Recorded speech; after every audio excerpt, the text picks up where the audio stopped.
So the story continues.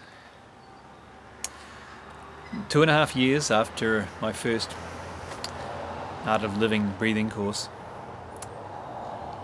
things had changed a lot. I'd stopped my practice. I was in a different relationship. And that was an experience which had a number of effects on me. I broke up from that relationship. And when I broke up, I realized that not only had I lost that person who I loved, but I had allowed a lot of other relationships to wither at the same time. I had lost my connection to not one but both of my parents, my half-brother, a lot of my friends, my ex-wife, mother of my daughter. All of those relationships had atrophied or effectively disappeared, and I'd allowed that to happen. And when I realized that not only had I lost this romantic relationship, but so many others as well, I felt empty, I felt lost, and I was so down that I even had no life energy. That was how I felt. I felt I had no will left to live. And in that state of desperation, I rang up both parents, and I told them how desperate I was feeling. And I was crying. And I rang up my dad, who was in England, and my mum, who was in the same city as me, but might as well at that time have been a million miles away. And I started to reconnect to both of them. And they were amazing. They were both there for me. They were present. We had heart-to-heart conversations, and we began the process of starting to heal relationships which I'd allowed to atrophy based on meaning I'd created around childhood events. But there'd been a big residual effect from what I had allowed to happen. I neglected my practice, of course. That was long gone, and I'd well and truly gone off the path that I'd started on, promisingly, or restarted on 2.5 years before. So one thing I committed to do at the time was I decided that I was going to do this course called at that time it was called the Advanced Meditation Program, then the Part 2 course, now the Art of Silence course. 4 days of sitting down, meditating all day in silence. The idea of silence appealed to me, but I'll be honest, the idea of sitting down for a long stretch of time meditating did not, and that was the reason that I had put it off for so long, even though I'd heard so many people say such incredible things about the course. I thought, hey, I'm a physical person.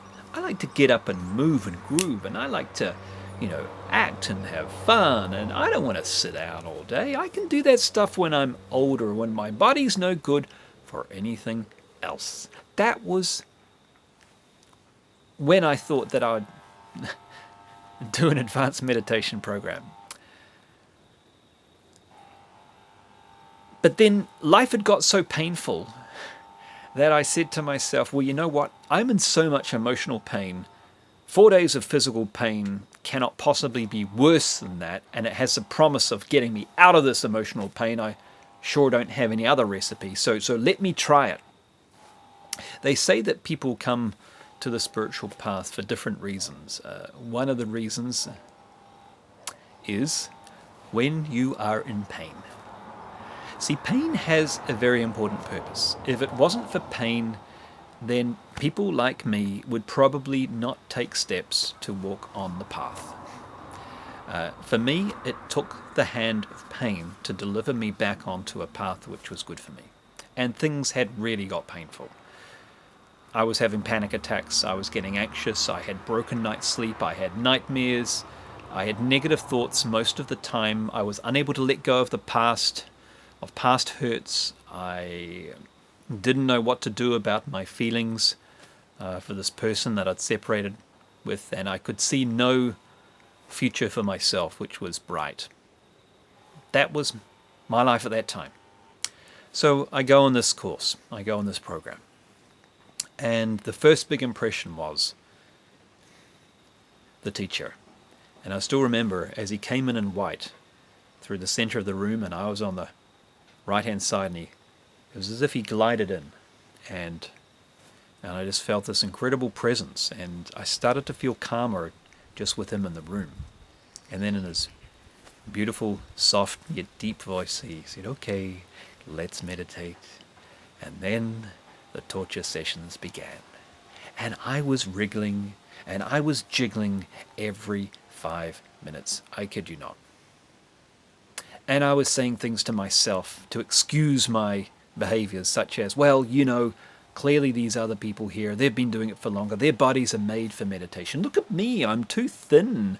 My bones are digging into each other when I try to sit cross-legged. My body isn't designed for meditation. All these things are going through my head. And as if reading my thought, this man said to me very patiently and lovingly, he didn't actually say it to me, he said it to the whole class, but I knew it was to me. He said, "Okay, for this next meditation, if you have been one of those people who has been wriggling and jiggling every 5 minutes," and I'm thinking, yeah, he's talking about me, "then for this next meditation, you might like to set yourself this challenge. Come what may, I will not move a muscle." And I said, "You're on.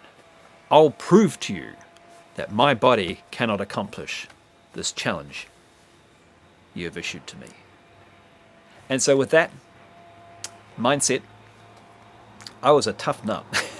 I sat down and I began torture session round 2. And sure enough, after 5 minutes, the pain came, but I sat through it. How long can I do this, I asked myself. 10 minutes went. Still going. Right, that's double the length I've ever sat still in my life before. 15 minutes. I was in abject pain. 20 minutes. The pain in my legs had gone through my whole body. I was still sitting there, determined to see how long I could do this. Turned out this was one of those longer meditations. 25, 30 minutes, 35 minutes, 40 minutes. I'm still sitting there. Finally, I hear the sounds of the shloka at the end of the meditation to tell me torture session is almost over. And, breathing a deep sigh of relief, I come out of that position, and then I realized something. I thought, well, I had no meditation experience. But then I realized something else. I realized, you know what? I didn't think it was physically possible for me to sit still for such a long period of time. But I did.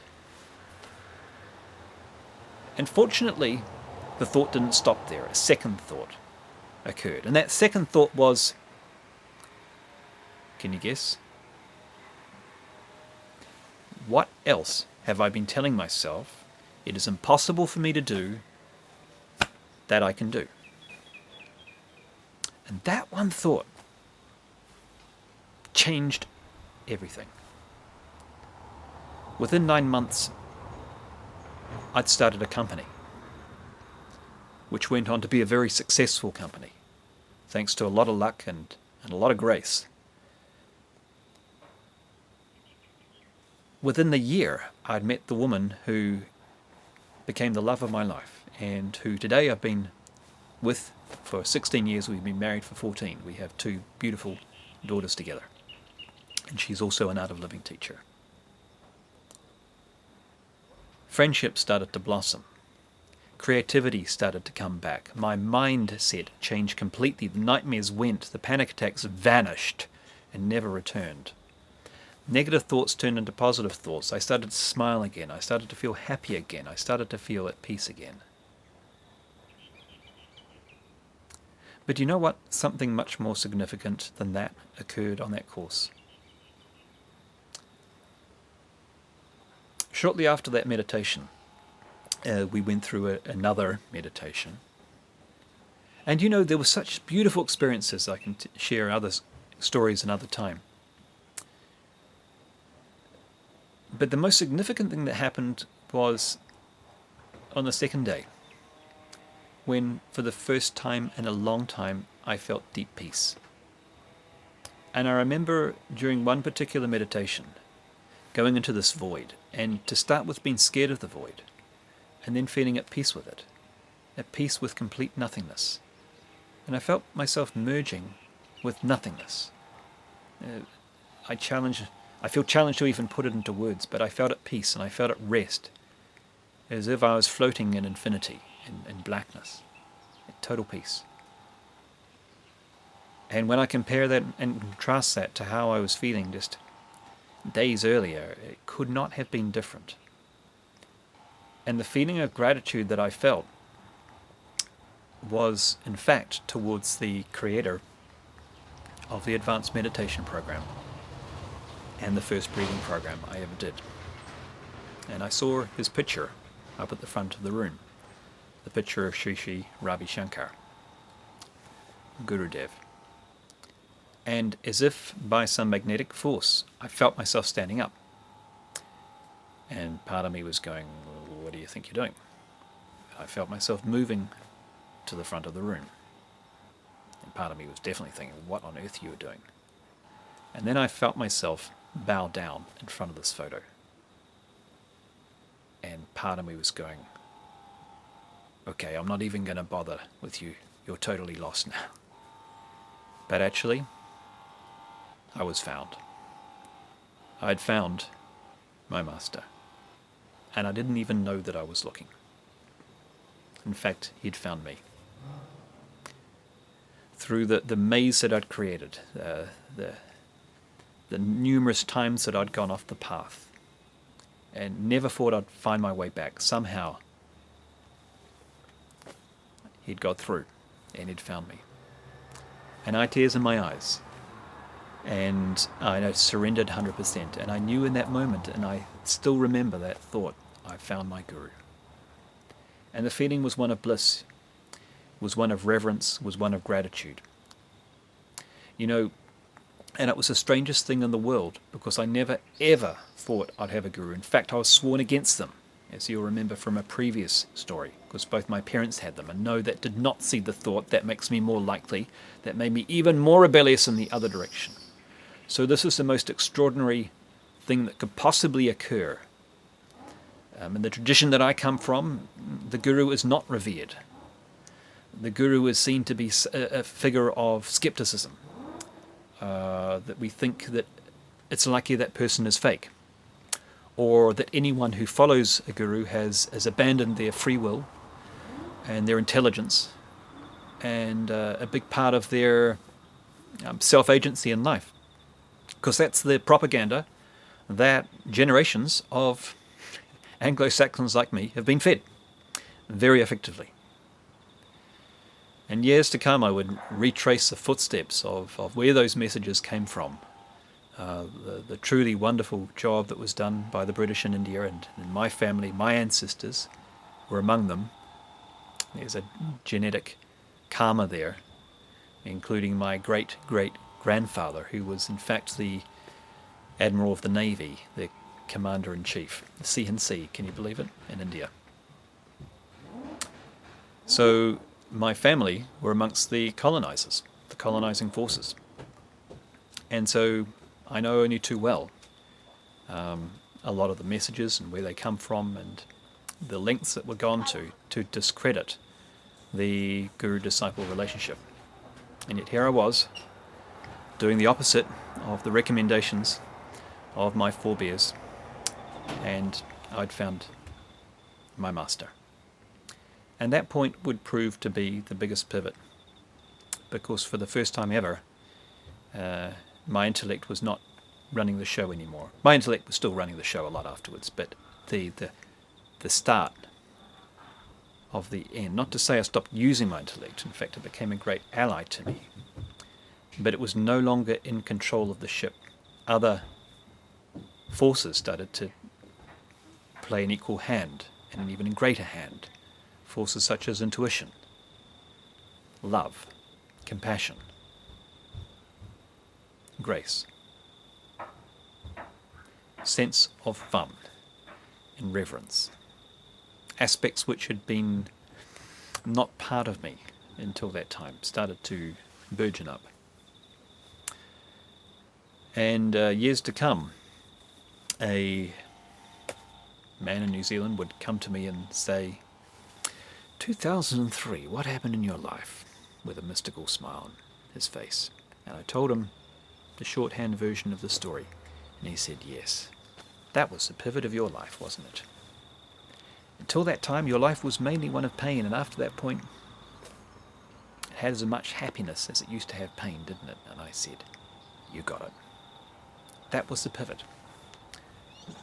So, the relationship with a master, on one hand it's a coach, it's a teacher, it's an intimate thing, it's a spontaneous happening, it's not something that you can intellectualize, it just occurs, and you know in your heart when you've found your teacher.